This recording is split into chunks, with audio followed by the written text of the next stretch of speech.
कक्षा 5 विषय गणित। कक्षा 5 में हम लघुत्तम समाप्रवृत्ति के सवालों को हल करने का अभ्यास कर रहे थे। तो कल भी हमने इसी प्रकार के सवाल किए थे। आज भी हमने वही सवाल लिया है कि अभाज्य गुणनखंड विधि द्वारा ल से ज्ञात कीजिए।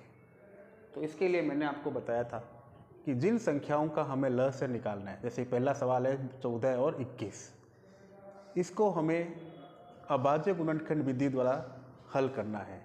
तो हम सबसे पहले दोनों संख्याओं का अलग अलग अभाज्य गुणनखंड प्राप्त करेंगे। तो पहला अंक है हमारे पास 14।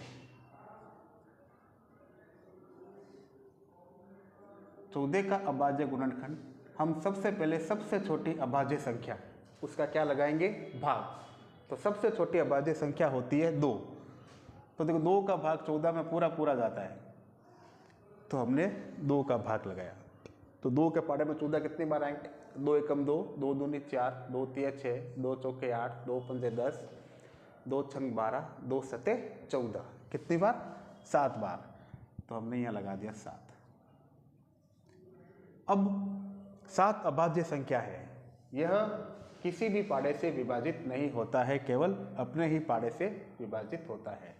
तो हम इसके अंदर 7 का ही भाग लगाएंगे और 7 एकम 7। ये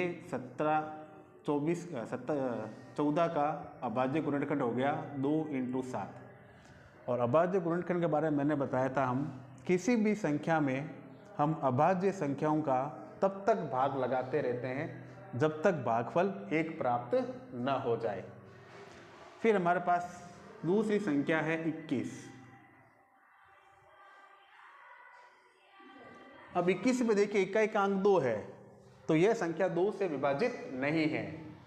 फिर हमारे पास 21 है, 21 के हमने दोनों अंकों को जोड़ा, 2 और 1 3। कितने हुए, 3। यानी 2 + 1 = 3। अब 3 जो है, 3 का क्या होता है, गुणज होता है। तो इसके अंदर 3 का भाग पूरा पूरा लगता है। तो हमने इसके अंदर लगाया 3 का भाग। तो 3 एकम 3, 3 दूनी 6, 3 तिया 9, 3 चौक 12, 3 पंजे 15, 3 छंग 18, 3 सते 21। कितनी बार गया, पूरा पूरा 7 बार। अब वही बात, 7 अभाज्य संख्या है, तो ये 100 के पाड़े से ही विभाजित होती है। तो हमने 7 का भाग लगाया, 7 एकम 7। तो 14 और 7 का दोनों संख्याओं का हमने क्या किया, अभाज्य गुणनखंड। अब इन दोनों को हम नीचे लिखते हैं। 14, तो 14 का गुणनखंड हुआ 2 × 7। देखिए आपको क्या करना है, कोई भी समूह बनाना हो तो जहाँ तक हो आप अंक के नीचे अंक लिखिए, जिससे आपको सवाल करने में आसानी रहे। फिर दूसरा संख्या थी हमारे पास 21। अब 21 में देखिए 2 नहीं है, तो हमने यहाँ खाली जगह छोड़ दी, डैश कर दिया। × 3 × 7। अब यहाँ कुछ नहीं है, तो हमने लगा दिया डैश।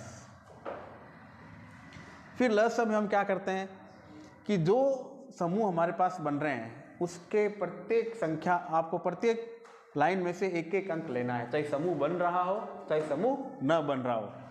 तो इसमें देखिए 2 है लेकिन नीचे नहीं है, यहाँ 3 का समूह नहीं है लेकिन 7 का समूह है। तो आपको प्रत्येक पंक्ति में से आपको क्या करना है, एक एक अंक को लेना है।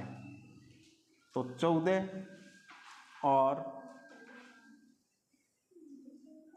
21 का लस। तो देखिए पहली पंक्ति में क्या है, 2। दूसरी पंक्ति में कितना है, 3। और तीसरी पंक्ति में कितना है, 7। तो संख्या थी 2 × 3 × 7। इन तीनों की आपको क्या करनी है, गुणा। तो 2 को 3 से किया, 3 दूनी 6, 6 को 7 से गुणा करेंगे तो 7 छंग 42। और ये आपका आंसर। तो इस प्रकार से आपको अभाज्य गुणनखंड विधि के द्वारा सवाल को हल करना है। अगला सवाल है 8, 16 और 32। इसमें आपको तीनों संख्याओं का अलग अलग अभाज्य गुणनखंड करना है। पहली संख्या है 8। 8 2 का गुणज है, 8 2 का गुणज है, तो इसमें 2 का भाग पूरा पूरा जाएगा। 2 एकम 2, 2 दूनी 4, 2 तिया 6, 2 चौके 8। कितनी बार गया, 4 बार। फिर 2 का, 2 एकम 2, 2 दूनी 4, और फिर 2 में 2 एकम 2। फिर इसी प्रकार से 16 में लगाना है आपको। 16 भी 2 का गुणज है, तो इसमें 2 का भाग पूरा पूरा जाएगा। 2 एकम 2, 2 दूनी 4, 2 तिया 6, 2 चौके 8, 2 पंजे 10, 2 छंग 12, 2 सत्ते 14, 2 अठे 16। कितनी बार गया? 8 बार। और 8 का देखो अभी हमने किया ही था यहाँ पे। फिर 2 का लगाएंगे, 2 एकम 2, 2 दूनी 4, 2 तिया 6, 2 चौके 8, 4 बार। फिर 2 का, 2 एकम 2, 2 दूनी 4, और अंत में 2 का, 2 एकम 2। फिर हमारे पास संख्या है 32। अब इसी प्रकार से आपको 32 का अभाज्य गुणनखंड करना है। तो 32 भी क्या है, देखिए पीछे इकाई का अंक क्या हुआ इसके 2। इकाई का अंक 2 है, तो इसमें 2 का भाग पूरा पूरा जाएगा। तो हम इसमें क्या लगाएंगे? 2 का भाग। अगर आप सीधा नहीं लगा सकते तो रफ के अंदर आप रफ में भाग लगा के देख लीजिए। तो सबसे पहले 2 एकम 2 एक बार, 3 में से 2 घटाया, 1 बचा, 2 नीचे उतरते हो गए 12। तो 2 के अंदर हम 12 का भाग लगाएंगे, तो 2 छंग 12। कितनी बार? 16 बार। और 16 का देखिए अभी हमने किया ही था यहाँ पे अभाज्य गुणनखंड। तो 2 का भाग लगाएंगे, 2 अठे 16। फिर 2 का लगाएंगे, 2 चौके 8। फिर 2 का लगाएंगे, 2 दूनी 4, और फिर 2 का लगाएंगे, 2 एकम 2। अब सबका अभाज्य गुणनखंड निकल गया। तो 8 का अभाज्य गुणनखंड हुआ 2 इंटू 2 इंटू 2। फिर 16 का अभाज्य गुणनखंड 2 इंटू 2 इंटू 2 इंटू 2। ऊपर कुछ नहीं है, खाली जगह डैश लगा दिया।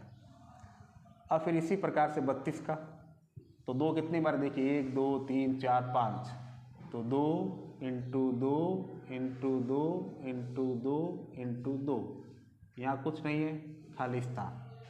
अब ल से निकालने के लिए कितनी पंक्तियां बनी? देखिए 1 2 3 4 5। 5 पंक्तियों में प्रत्येक पंक्ति का आपको एक एक अंक लेना है। तो 8, 16 और 32 का लस। अब 5 पंक्तियां हैं, सबके अंदर 2 2 ही है, तो हम सब पंक्ति में से एक एक अंक उतार लेंगे। 2 इंटू 2 इंटू 2 इंटू 2। अब इन सब की क्या करनी है आपको? गुणा। 2 को 2 से किया, 2 दूनी 4, 4 दूनी 8, 8 दूनी 16, 16 दूनी 32, और ये आपका आंसर। तो इस प्रकार से आपको दी गई संख्याओं का अभाज्य गुणनखंड विधि के द्वारा ल से ज्ञात करना है। इनको कॉपी में उतारिए और फिर समय हल करने का अभ्यास कीजिए।